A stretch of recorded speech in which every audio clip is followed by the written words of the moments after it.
Os livros de Esdras e Neemias. Na maioria das Bíblias modernas, esses livros são separados, mas essa divisão aconteceu muito tempo depois de terem sido escritos. Originalmente foi um trabalho só, escrito por um único autor. A história se passa depois que os babilônios destruíram Jerusalém e o seu templo e levaram muitas pessoas para o exílio. E a história desse livro começa cerca de 50 anos depois e conta o retorno de alguns israelitas a Jerusalém, e o que aconteceu quando eles reconstruíram a cidade e as suas vidas lá. Especificamente, o livro se concentra em 3 líderes-chave que guiaram os esforços de reconstrução. Você tem Zorobabel, depois Esdras e depois Neemias. E o conceito do livro se concentra nos esforços de cada líder. Zorobabel leva um grande grupo de pessoas de volta a Jerusalém para reconstruir o templo. E cerca de 60 anos depois, Esdras chega a Jerusalém para ensinar a Torá e reconstruir a comunidade. E depois dele vem Neemias, que lidera a reconstrução das muralhas de Jerusalém. E essas 3 histórias são projetadas para serem paralelas. Cada uma começa com o rei da Pérsia solicitado por Deus para enviar o líder a Jerusalém, e ele oferece recursos e apoio. E cada líder encontra oposição nos seus esforços, as quais eles superam, mas de uma maneira que leva a um estranho anticlímax em cada uma das 3 partes. Vamos voltar onde tudo começou e ver como tudo se encaixa. Assim, a história começa com um decreto de Ciro, rei da Pérsia, e ele é movido por Deus para permitir que os exilados retornem a Jerusalém e reconstruam o templo. E o autor diz que isso cumpre uma promessa feita pelo profeta Jeremias de que os exilados um dia retornariam a Jerusalém. Agora, esse cumprimento deve aumentar nossas esperanças em muitas outras promessas proféticas que indicam que o exílio não era o fim da história. Temos esperança para o futuro rei messiânico da linhagem de Davi. Temos esperança de um templo reconstruído onde a presença de Deus habitará com seu povo. Esperança de que o reino de Deus venha sobre todas as nações da terra e traga sua bênção, assim como ele prometeu a Abraão. E assim, é com todas essas esperanças em mente que lemos a história de Zorobabel. Seu nome significa plantado na Babilônia. Ele representa a geração nascida na Babilônia em cativeiro e lidera uma onda de israelitas que estão retornando a Jerusalém. Depois que eles se estabelecem por lá, eles reconstroem o altar para oferecer sacrifícios e depois o próprio templo. A cerimônia de fundação e depois a dedicação final do templo são momentos-chave. As histórias passadas do tabernáculo e a dedicação do templo devem estar em nossas mentes. É quando a nuvem de fogo da presença de Deus deve descer. Ele está entre o seu povo. E isso não acontece. E assim, enquanto pessoas estavam felizes com esse novo templo, os anciãos que tinham visto o templo anterior de Salomão clamam em pesar. Não é nada como o passado glorioso que tiveram, ou as suas esperanças para o futuro. E é aqui que temos a primeira história de oposição, e é muito estranho. Assim, os netos dos israelitas que não foram levados para o exílio tinham estado vivendo em Jerusalém o tempo todo, e vêm para oferecer ajuda na reconstrução do templo. E Zorobabel recusa. Ele diz: vocês não fazem parte do nosso templo. E isso, claro, gera um conflito que Zorobabel supera. Mas é muito estranho porque os profetas previram que as tribos de Israel se reuniriam juntamente com todas as nações para participar da adoração do Deus de Israel quando o reino finalmente chegasse. Então esse é um momento anticlimático, para dizer o mínimo.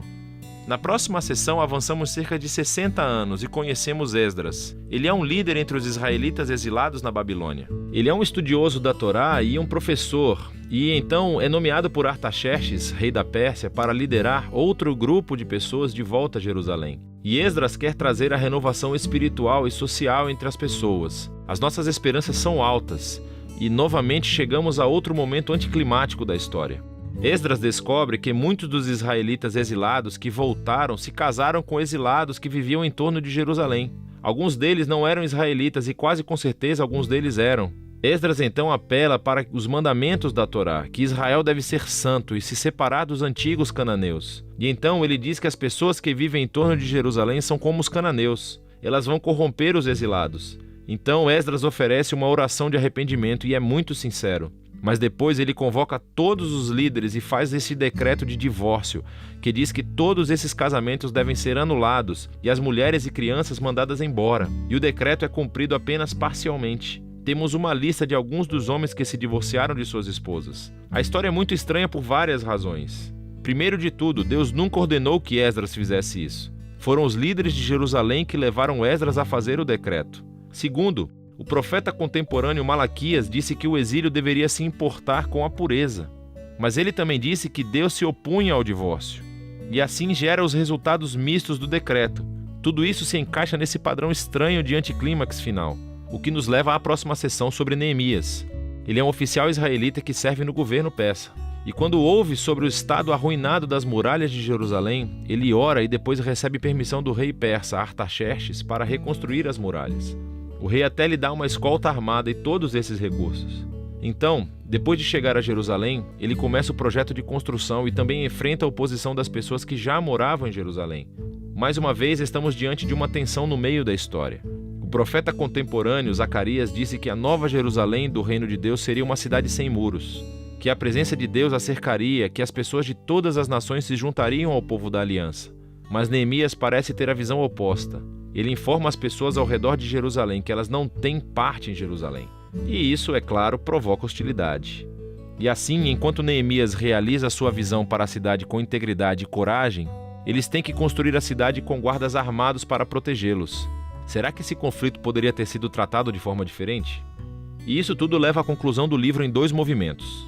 Primeiro positivo e depois negativo. Esdras e Neemias juntam forças para promover uma renovação espiritual entre o povo. Eles reúnem todos os exilados em um festival durante 7 dias, onde leem e ensinam a Torá a todas as pessoas. E depois eles comemoram a antiga festa dos tabernáculos, para lembrar a fidelidade de Deus desde o êxodo e as jornadas no deserto. Então, eles oferecem uma confissão dos seus pecados, prometem renovar a aliança e seguir todos os mandamentos da Torá. E terminam com uma grande comemoração sobre o templo, as muralhas de Jerusalém. E estamos pensando que este até poderia ser o ponto da virada, mas não é. O livro termina em um grande infortúnio. Neemias caminha pela cidade e descobre que o povo não cumpriu seus votos da aliança. Assim, o trabalho de Zorobabel é desfeito e ele descobre que o templo está sendo negligenciado e ocupado por pessoas não qualificadas. Ele então descobre que o trabalho de Esdras está sendo comprometido. Ele encontra todos transgredindo a Torá. As pessoas estão trabalhando no sábado. E isso afeta até mesmo seu próprio trabalho nas muralhas, porque as pessoas estão montando mercados ao redor dos muros de Jerusalém e trabalhando no sábado. Então Neemias fica furioso. Ele bate nas pessoas, arranca os seus cabelos e grita: obedeçam aos mandamentos da Torá. E as suas últimas palavras são uma oração para que Deus se lembre dele, que pelo menos ele tentou. E o livro termina. Quero dizer, é muito estranho, mas estamos preparados para isso, certo? Esses momentos anticlimáticos foram entrelaçados intencionalmente no conceito do livro. E assim levanta-se a questão: o que esse livro contribui para o enredo da Bíblia? Bem, lembre-se, o livro começou aumentando as nossas esperanças nas promessas proféticas sobre o Messias, o templo, o reino de Deus. Mas nada disso acontece. Então, mesmo que Israel esteja de volta na sua terra, o seu estado espiritual parece inalterado desde antes do exílio. E apesar de Esdras e Neemias fazerem o seu melhor, as suas reformas políticas e sociais entre as pessoas não abordam as questões centrais de seus corações. Então, esse livro está apontando a mesma necessidade destacada pelos profetas Jeremias e Ezequiel, que o que o povo de Deus precisa é uma transformação holística dos seus corações, se eles algum dia vão amar a Deus e obedecer ao seu Deus. E assim o livro termina de uma forma deprimente, mas obriga você a continuar lendo os livros proféticos para descobrir o que Deus vai fazer para cumprir as suas promessas da grande aliança. Mas por enquanto, esse é o livro de Esdras e Neemias.